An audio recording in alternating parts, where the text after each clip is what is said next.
This is Front Page with Njideka Maduka, bringing clarity to the headlines, one page at a time.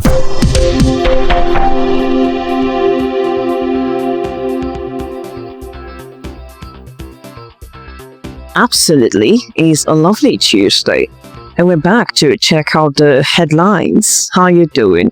It's August the 5th. The last time we were here, it was in July, so I don't know whether to say Happy New Month to you. Okay, but I hope the month is going well for you, and you're gradually working towards achieving those plans, right? Welcome to the Front Page. My name is Njideka Maduka, and of course, you know what we do here, bringing clarity to the headlines, one page at a time. As usual, we have the papers before us. We have the Vanguard, we have Leadership, and of course the Sun newspapers. This is Front Page with Njideka Maduka, bringing clarity to the headlines, one page at a time. Let's begin with the Vanguard newspaper. A big bird headline on the front page says, "Those who abducted a spook thief freed law school student." Those who abducted a spook thief freed law school student. Well, a look at the lead, a Nigerian law school student, David Obiora, who was kidnapped alongside others on July 26, 2025, has clarified that those who abducted them spoke thief language. In a WhatsApp interview with the Vanguard, Obiora recounted his ordeal, refuting claims by the Nigerian police that he and 5 other students were rescued by security operatives in Benue State. Well, this is like putting the record straight, because you know how the impression had been created over time that most of the kidnappings are being done by maybe Fulani headers or Fulani bandits.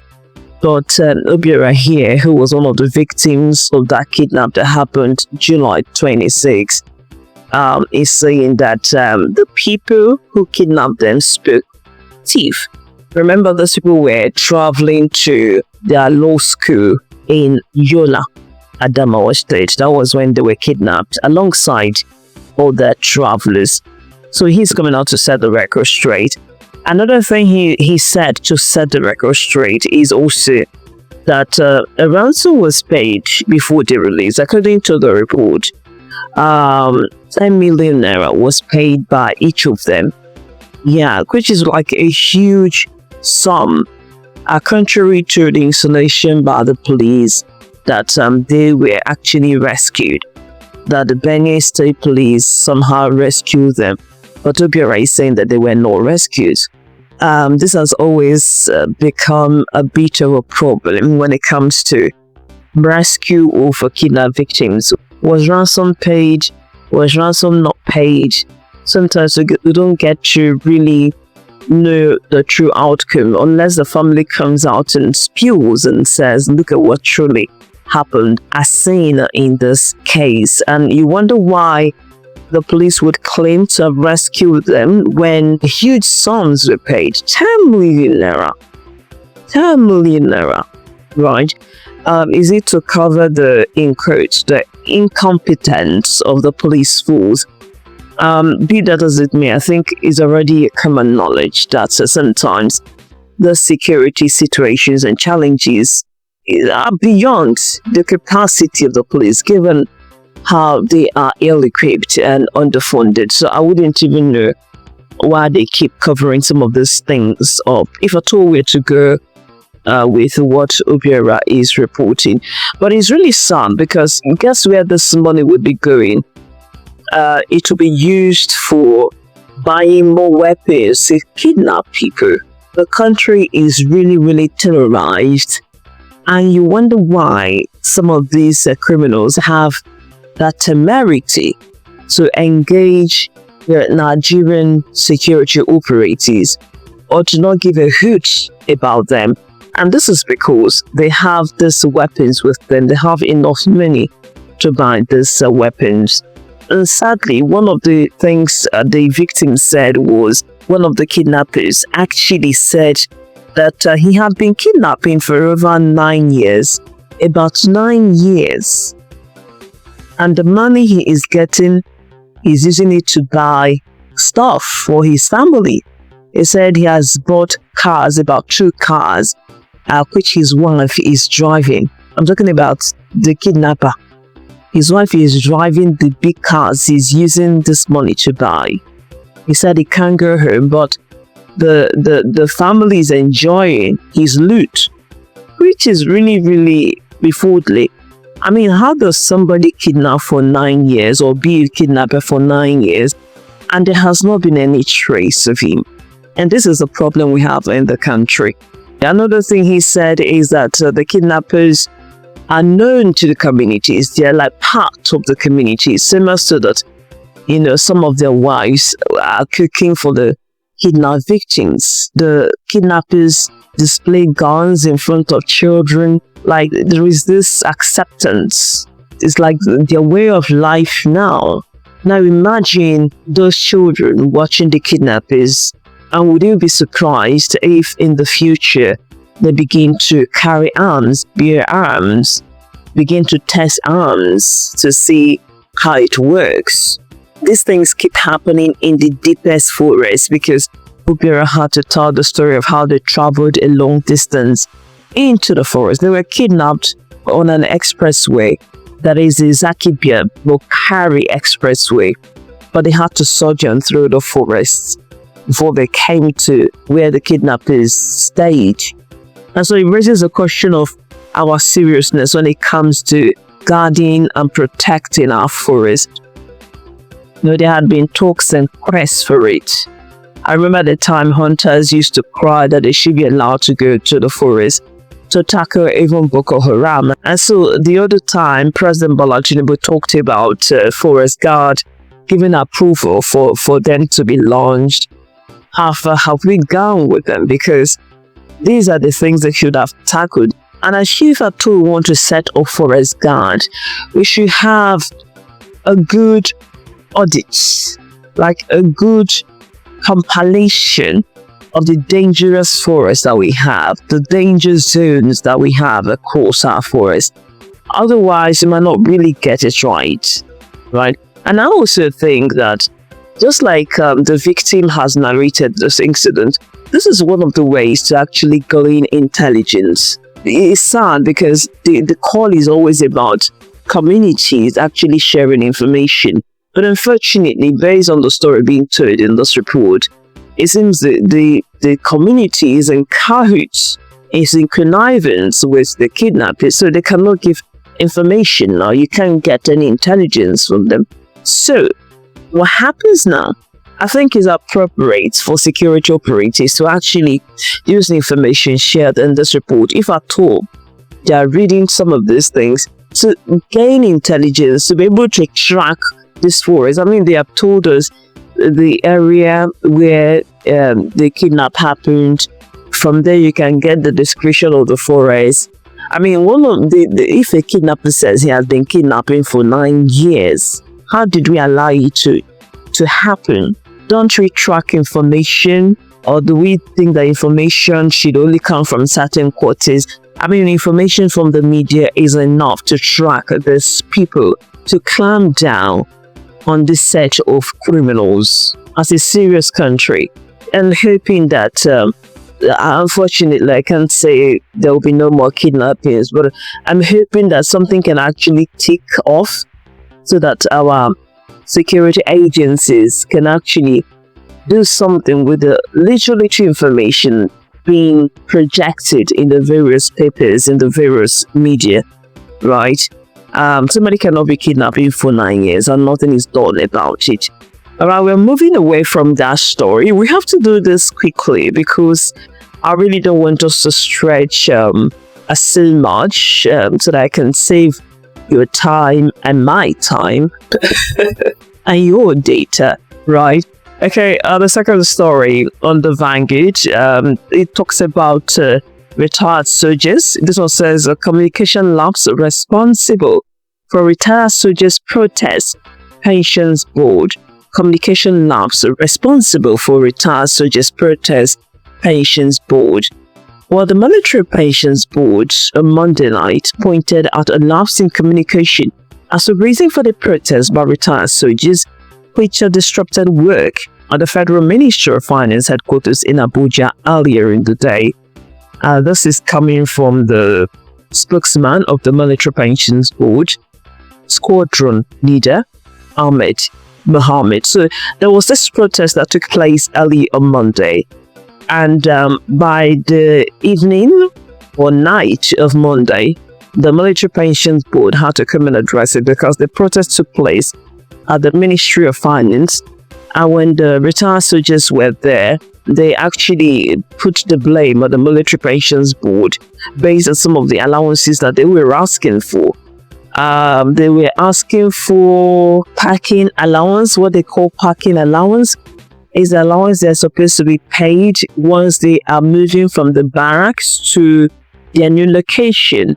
They need to cover the costs of transporting themselves to their new location. That's why they call it parking, like when you park from your old house to the new house, right?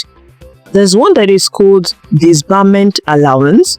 Yes, that one needs to be paid so that the military officers will not use their skills they acquired over the years against the state. In this case, the Nigerian state. People are enjoying disbarment allowance so that you not use your skill to attack the Nigerian state. More like, bribing you to maintain your lane, right? We trained you, don't use the training we gave you to work against us. Okay. I thought, never mind. Let me just leave it there. Another thing they also addressed here is the fact that some of them are complaining that they were not paid the new minimum wage, but the Military Pension Board is saying that the minimum wage came after they had retired, and the budget for that particular year was already running, so the budget didn't cover their own retirement benefits. But they said they're going to pay them this Friday, so we'll see what comes out of the meeting. I think I read where one of them was actually trying to say some of the kind of guns they could handle. They said they don't want to, is it work against the country? I got the impression that maybe he was insinuating that if they are not paid, it could be a precursor to the unfortunate thing that may happen. Maybe some of them will become violent, something in that realm. Just like when you look at the first story we read about the kidnapped victim, Abuja, it said one of the kidnappers was either a deserter, that's a soldier that deserted the service, or a retired soldier. And so when you don't pay these people, this is the kind of thing they can actually take to kidnapping and constituting nuisance, working against the Nigerian state. And so you see why that disbarment allowance is very necessary. So we hope that all sides can come to an agreement. And so we're leaving Vanguard, focusing on the leadership newspaper. Big bold headline on the front page. It says, as continuous voter registration begins August 18, parties vow to mobilize citizens. CSOs demand more centers. As continuous voter registration begins August 18, parties vow to mobilize citizens. CSOs demand more centers. While as the Independent National Electoral Commission (INEC) prepares to commence the continuous voter registration, political parties and civil society organizations have asked the Commission to ensure the process is less strenuous and efficient. They stress the need to deploy technology to make the exercise seamless and less stressful for prospective registrants. Well, setting the agenda for the electoral body, the parties are, gearing towards mobilizing citizens just for them to come out for the continuous voter registration that has been scheduled to begin August 18. That's online pre-registration, and then physical registration August 25, in order for them to come out and register. I don't know how often political parties do this. I think that they are better at mobilizing citizens during campaign as against continuous voter registration. If at all they do it, it's not as pronounced as the campaign time when they mobilize citizens to come and vote. But be that as it may, this is what they are planning as far as this headline is concerned. Maybe they have to do more. But I think the registration may not be too much of a problem as far as parties are concerned. Maybe they need to do more to mobilize citizens to vote. Because right about now, we have like over 93 million registered voters. But during the last election, I don't think just about 20-something% of that number actually voted. So you wonder what was the use of the continuous voter registration if people do not come out to vote. So why they plan to mobilize for registration, I think is also important to mobilize more for them to come out and vote. But even though, a good number of people must have crossed or reached the age of 18 from the last registration, which took place, I think, 2022 to the present time. So mobilization will have to come from all fronts. Meanwhile, the civil society organizations are also setting their agenda in terms of making the exercise seamless. You know how strenuous it can be. Many people come into a particular local government. Sometimes people can get tired and just leave the whole place, and that will lead to some sort of disenfranchisement. So they are calling for deployment of technology. I know there was a time they used IVED. The last time they used IVED for this registration. Are they still going to use IVED as the INEC voter enrollment device? Are they going to use it now? And how effective is it? You know, some of these machines have a way of disappointing the electoral umpire. But I'm looking forward to a time when we don't have to go physical for registration.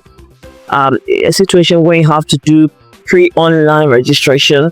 You know, you fill certain forms online, then you go and take a biometrics physically at the local government. Can be quite tasking. I mean, people are busy, right? Is there nothing like remote biometric data capture? You know, there should be technology like that to help people take their biometrics and fill other things online. Just like people are complaining when it comes to voting itself, must we all come out on the election day? Can't we make some of these things seamless? You can actually also decentralize it right from the onset. That is, taking it to the wards. I know INEC does decentralize it maybe towards the end of the registration, but can't we decentralize it to the wards right from the onset, so that it will be closer to the people? People travel far to local governments for this exercise, but with decentralization to the wards, it will not be necessary.